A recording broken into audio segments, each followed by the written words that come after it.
One.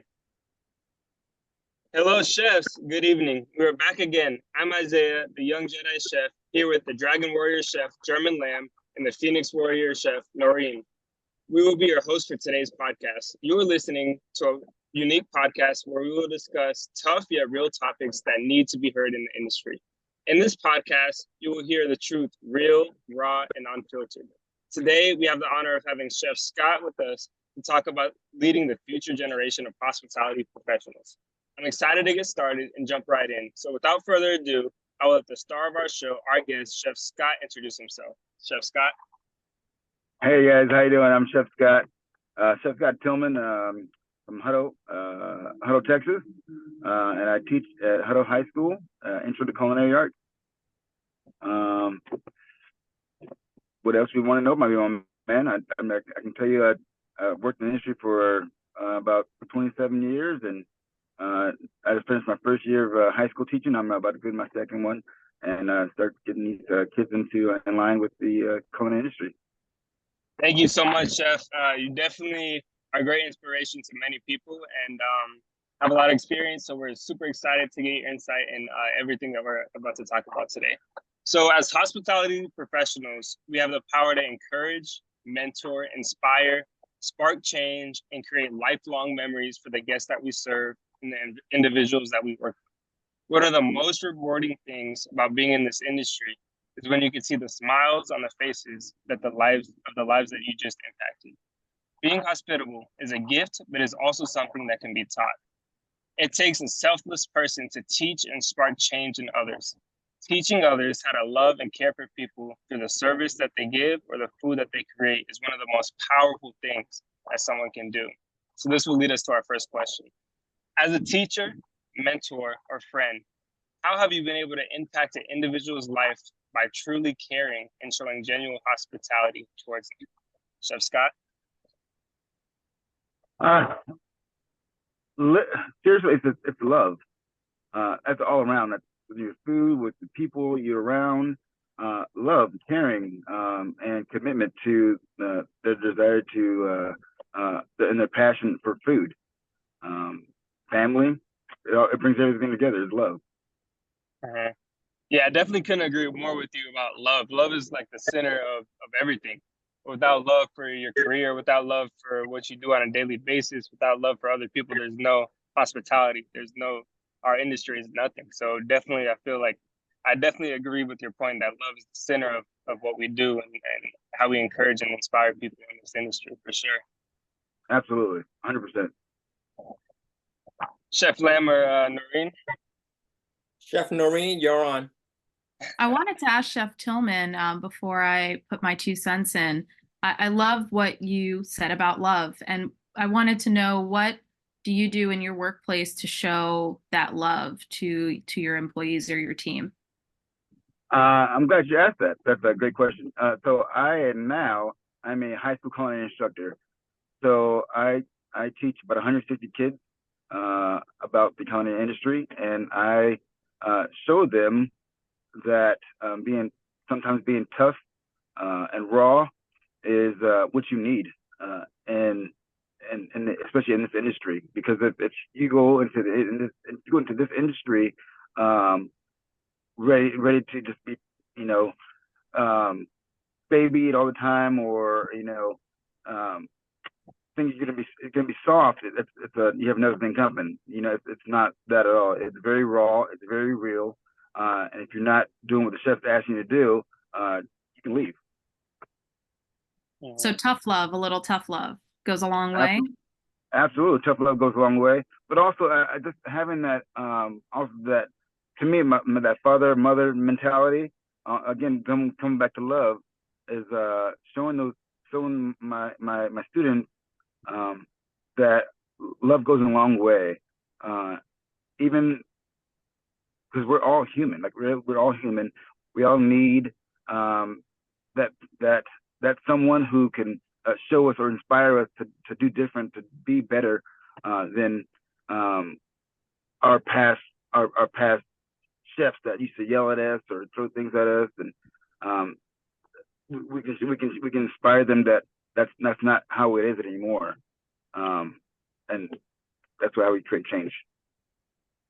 That's awesome. Yeah, I think honest love is very valuable, and it's something I value in my friendships and mentorships as well. And it does go a long way. And having that mother or father figure can be very helpful and leading. And so I love hearing that. That's awesome. Chef, Yeah. no, sorry. Yeah. No, you're good. Yeah. What you said about tough love is super important. It's important to tell them how it is, but also back it up with encouragement and support. And I know Chef Lamb, you're all about tough love. So let's hear it. Well, you know what? I'm going to give Chef Scott a gift because he is a instructor, a teacher, a professor, and especially in the high school level. And you're talking about teenagers where, pretty much they have immature, lack of discipline, lack of structure, and, lack of respect.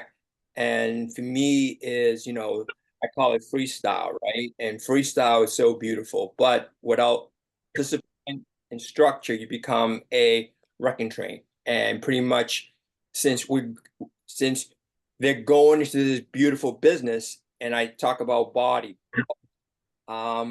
if you don't really respect everything about you, then you could lose a finger, you could fracture something.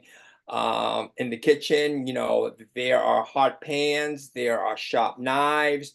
I mean, there are so many accidents because I used to have to kind of write reports, and I always Yes. said to the person afterward, okay, what are your action steps to prevent this? So I knew what the action step was, but then sometimes tough love, if you go to the emergency room and suddenly you're there and the doctor said, sorry, can't stitch anything. You took away the skin. So for me right now, it's really waking up teenagers. And I believe it's not tough love, but saying my role is to protect your assets, and your assets is your body from head to toe. And this is how it's done. There's no other way of doing it.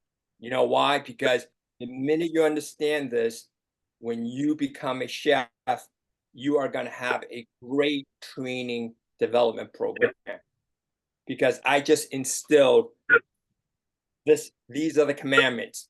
And if you want to change them, but you got to make them better. So Absolutely. Yeah. Yeah, I definitely agree with you, Chef Lamb. Protecting your assets, protecting, everything that you have is super important, and having somebody to help you along the way with that and tell you what's right, tell you what's wrong, and guiding you is super important. That's why having somebody like a great teacher, a great mentor is critical to being in this industry. So thank you, chefs, for your stories. Some of us are naturally gifted with certain talents. However, there are some of us that need to work a little bit harder and need to be coached to truly see our full potential and get to where we desire to be. So my question is, how do you coach or teach an individual to reach their fullest potential, and what can they do to do so? Chef Scott? I love that question. The one thing I'm going to tell you to do is fail. You need to fail. You need to fall on your ass. Sorry, you need to fall. You need to fall down. You need to fall on your butt. You need to get back up and do it again, and do it again, and do it again. Because if you don't do that, how are you going to learn? Okay. Being in the culinary industry, everything is repetitive. Everything's repetitive. Everything's repetitive. It needs to be done in a timely manner, and I don't care about your feelings. Mm-hmm. I don't care about your feelings. I care about what's going out on that plate, and it needs to go out on time. If you don't like it, I'm sorry, but it's time for you to. It's not the industry for you, Mm-hmm. right? We are an industry on time. We're an industry on making sure our patrons are happy and celebrating our food, and that for me, when our patrons are smiling and bragging about what we just did to them, man, that blows me away. And I turn around like, look, you guys, you just did.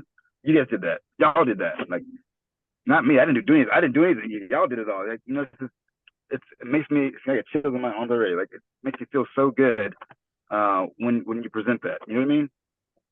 Yeah, for sure. And I couldn't agree with you more on what you said. Failing is the best way to learn. There's so many times in the kitchen where I've failed and I've failed and I've failed, but it's through the failures where I learned my most valuable lessons, and that's where I got stronger and when I grew. Without failing, you don't grow. Yeah. That means you're not trying anything new. You're not challenging yourself. You're not growing. So I strive to fail, but I strive to fail to grow. So I think that's super important. So try new things, always learn from your failures, and don't get discouraged from your failures. I think is the most important part. And Absolutely. try new things, never stop learning, and never get complacent or comfortable. It's super important, because that leads to, destruction. When you get comfortable, it's not good. Even like in service, when you're comfortable and it's a slow day, that's when the most mistakes happen. Because you're Yeah. not worried about anything, and then you get complacent, and then and that's when things go down. So I think, Yeah. like you said, learn to fail, but learn to fail by learning. Super important. I can tell you, I failed many times in my career, right? I failed many times, but that never stopped me from growing and learning from the next chef that helped me do better, or even help myself do better in that case. Hmm. Yeah, exactly. And to that point of failing, I even remember when I was working for you, Chef Scott, in the kitchen. I was doing some things that weren't necessarily food safe, but it was because, like Chef Lamb mentioned, take care of your body, mind, spirit, and soul. I wasn't taking care of myself. I wasn't eating properly. But then, even you took me to the side and said, "Okay, take care of yourself. You need to eat this. You need to do this before, so that way you could function properly." So I think even an example like that, learning from that failure, has helped me grow, and made me realize what's important. So Your body is your asset. If you don't exactly, protect your body, if you don't protect your body, who is? exactly, yeah, you have to protect yourself first. Exactly, Chef Lamb or Chef Noreen. These are Uh, money makers. exactly, exactly. So money makers right here, Money for maker. Yeah. sure. I love what you said, Isaiah, about failing and learning at the same time, because I think anyone can fall into the trap of failing and then getting discouraged and then being hard on themselves in a way that's not productive or reflective. And it's really about learning from your mistakes so that the next time you do better. And I really believe in the perfect practice makes perfect. So taking the time to learn how to do things properly and getting the good guidance so that you're learning the skill or the organization or the recipe or whatever it is in a proper way, practicing it in that way, and the speed will come later. Being efficient and being correct from the beginning helps, in my mind, to reach hopefully my full potential down the line.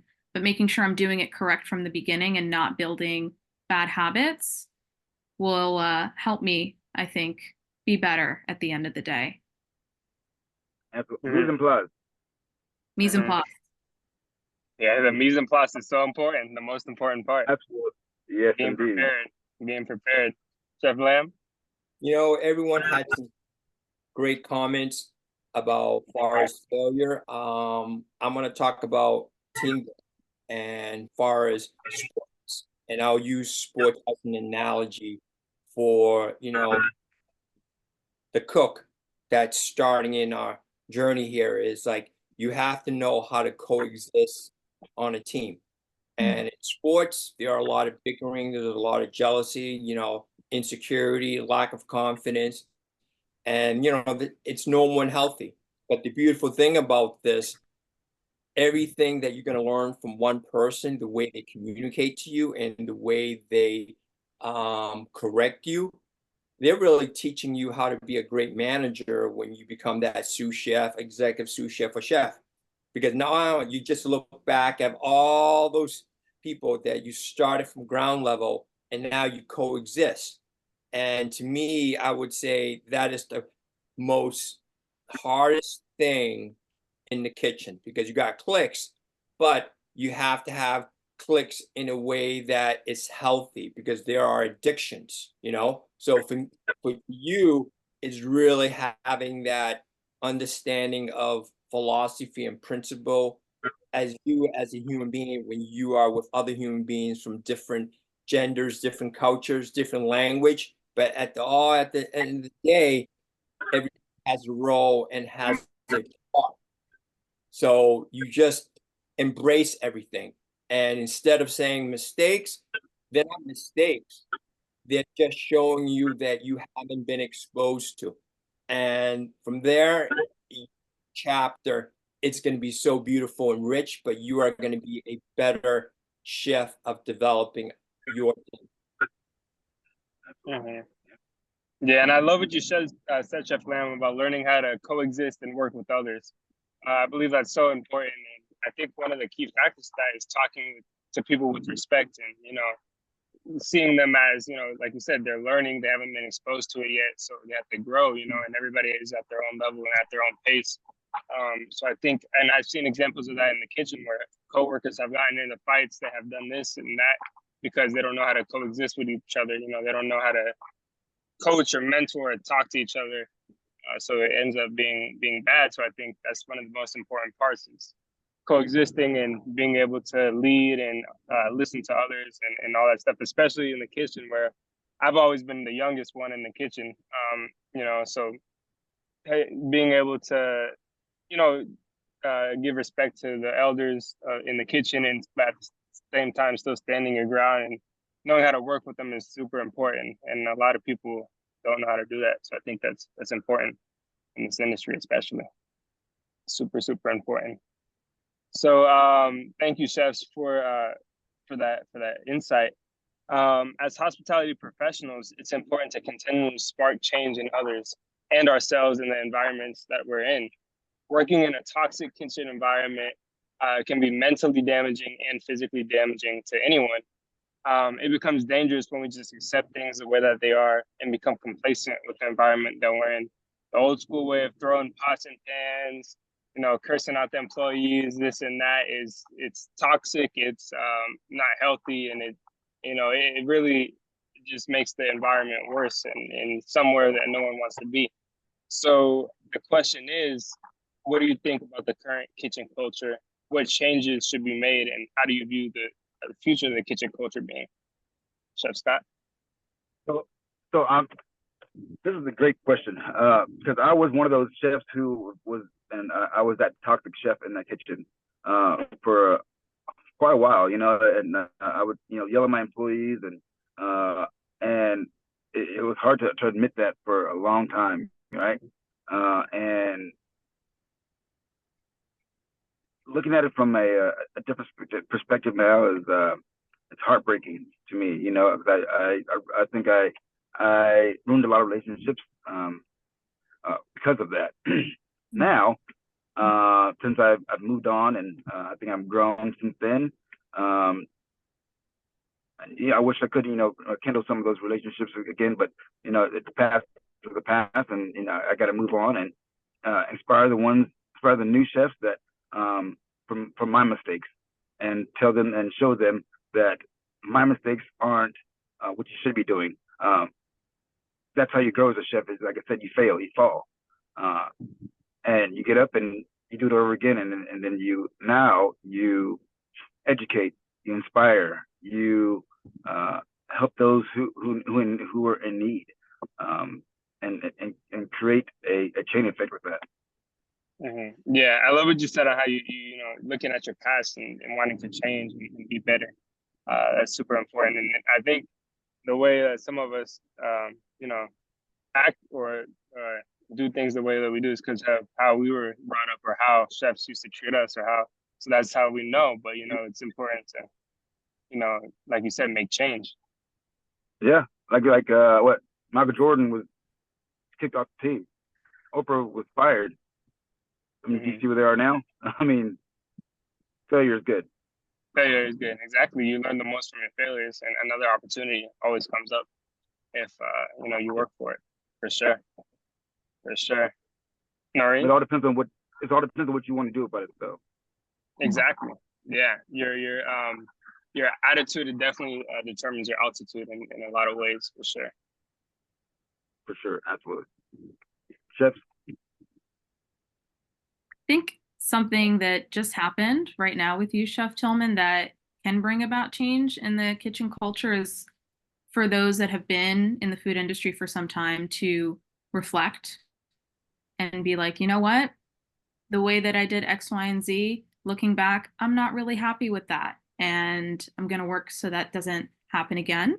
But also, these are the things that I do like that I did before and the experiences that I value that make me who I am today. And presenting that to the new, young chefs like myself and Isaiah, helping pave that path. And this is how we can pivot and do something a little differently. And it all starts with just taking accountability, being honest, and honesty goes a really, really long way. So I really appreciate you saying, that was me. I'm not a fan of how that happened. I learned from it. It's helped me become who I am today. And so this is how we're going to pivot in the new kitchen, new industry, however you'd like to say it. Absolutely. Absolutely. Because like I said, that the culinary industry, it is not, again, it is not for the faint of heart. It is rough, raw. The amount of suicide rate in the culinary industry is so high. It's people don't even understand how high it is in the culinary industry. The divorce rate in the culinary industry is so high. People don't understand why you can't stay in a relationship when you're a chef or you're a sous chef. Why can't you stay in a relationship? The rate of smokers in the culinary industry, it's ridiculously high, right? You have to take a smoke break. Why? Because you're killing yourself, and you're killing yourself not only mentally, physically, and all of it, but for the passion of service. Yeah, that's a good point. Yeah, in the country club I used to work at, every 15 minutes they were outside smoking, and it's kind of like, what has built that culture? Why is it like that to where people feel like they have to do that? We take care of others all the time. That's our industry, that's our passion, but yet we can't take care of ourselves. Exactly. It doesn't make sense. We make beautiful gourmet, gorgeous dishes, right? For all hundreds of thousands of people, and then we go home and have a bowl of ramen noodles. Because that's what we do. We go have a bowl of cereal. That's you know what I mean? Yeah. That's the industry. That's Happy Meal, the McDonald's right there. Yep. Yeah. Can I get a two-piece, hamburgers, please? We've got done making, pan-seared foie gras with, a grit cake, for the senator or something. But this is us. This is how we are. Mm-hmm. Exactly. This is our passion, Yeah, I couldn't agree with you more at all. Thank you so much, Chef Lamb. Oh, I love this topic. You know me, right? I'm ready to pounce here, but I would say the way you approach it right now is you have the past, present, and the future. And right now is right now, meaning what happened, it goes in the garbage. So garbage in, garbage out, right? First in, first out. We know that. We know. So now you apply this with the human environment culture. And like I always say, my core in the kitchen, even outside the kitchen, these are the four things: respect, sanitation, safety, and professionalism. And all those four are part of life. And what Chef Scott said about the dark side, work with co-workers. And I realized, do you want to rehab them? Because that's what our industry really is about, right? There are techniques, and there are techniques where it's pure, and clean. But someone has to be willing to say, hey, Chef Scott, may I show you this approach? And once they see it, they're like, Chef Lamb, I like that. I'm going to implement that. So one way, our industry, we're human engineer. So if you think about engineering, it's about solving problems. So now you have to think about efficiency of how to position people's body, their mind, read. Do you have a Scoffier? Their spirit. It's the roller coaster. It's fun because it's going to end just like that. The next thing is food. How you feel how you feel yourself before, after, when you're done in the kitchen. So in one way, we are athletes, but you have to teach, and that requires a lot.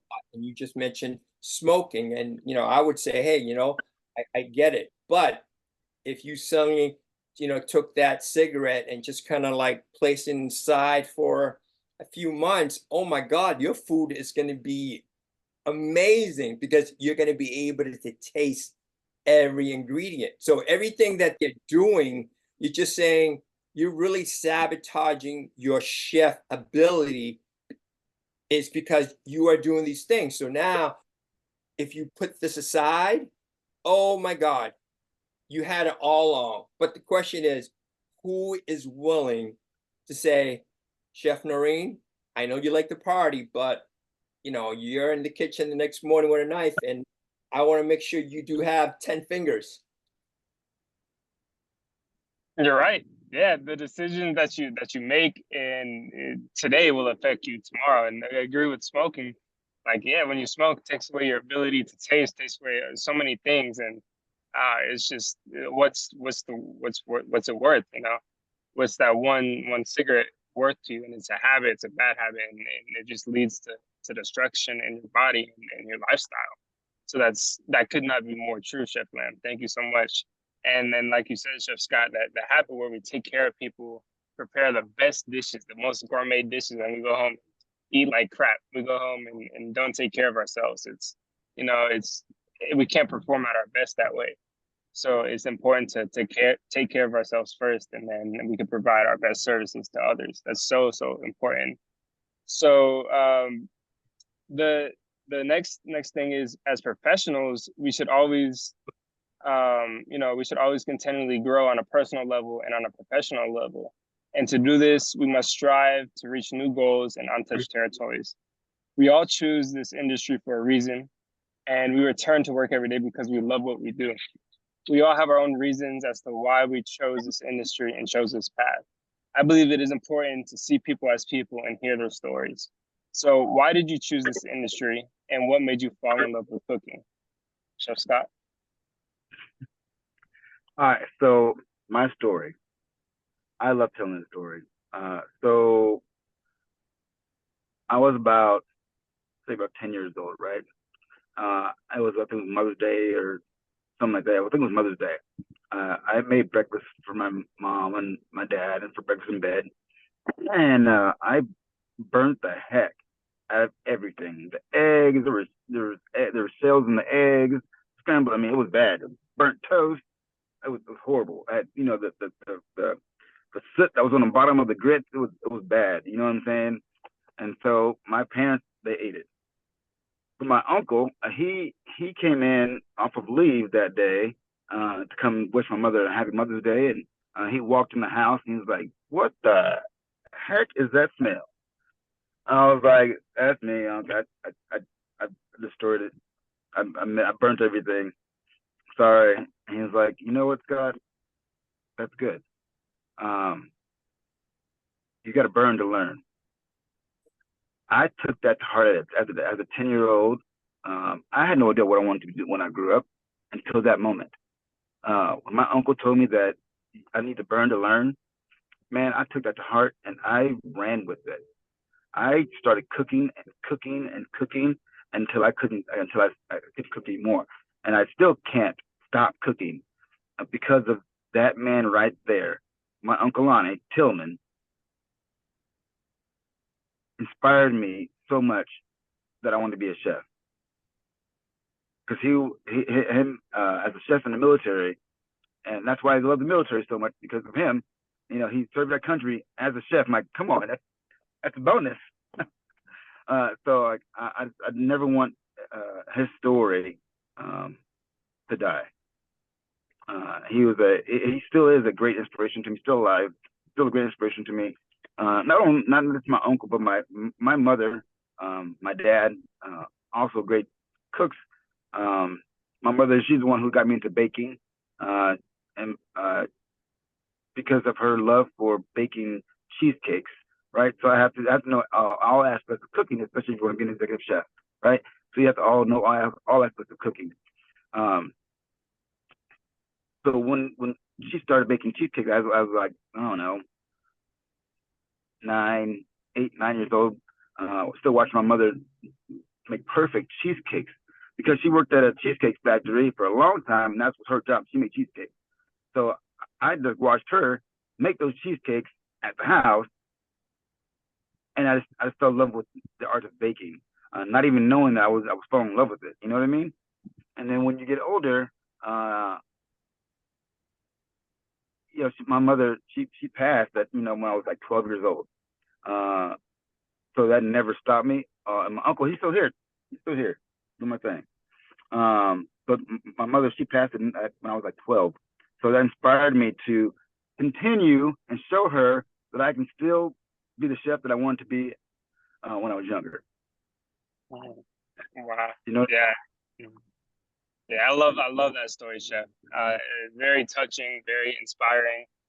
Like you said, you got to burn to learn, and that continues to grow and reignites that fire inside of you. It's kind of like you're doing this to show that you can, and to show that love and respect for your mom and your uncle. So I love that story. Very touching, very, very touching. Thank you so much, Chef. Thank you, Chef Noreen or Chef Lance. Chef So, Noreen, yeah. So, I have also always been intrigued by cooking. I always loved it. I think the first time that I went into the kitchen and to cook by myself, I was about 8 or 9. And it was an early Sunday morning because my parents were still asleep and it was just me and my younger brother. And I said, you know what? I don't want cereal. I want French toast. And this is still the age of dial-up internet. So there's no smartphones. It wasn't really normal to go up and Google something. So I was like, well, I don't know how to do this, but I think I remember watching someone do it on Food Network. I'm just gonna figure it out. It's cinnamon and some milk and whatever, right?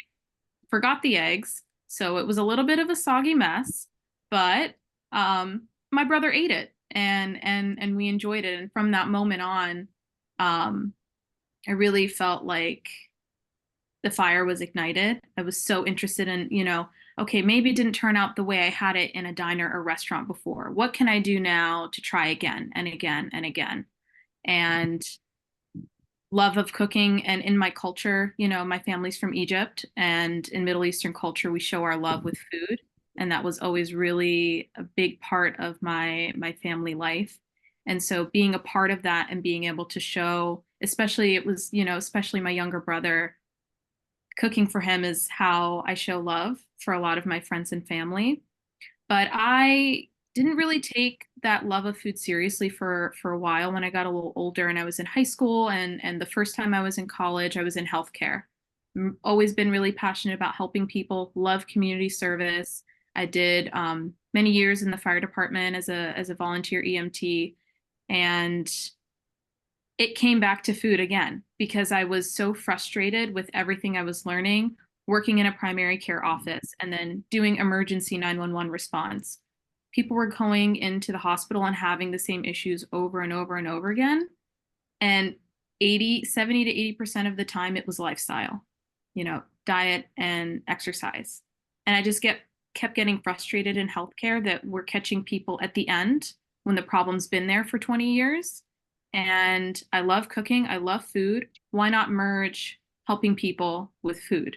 Two things that I'm super to the base passionate about.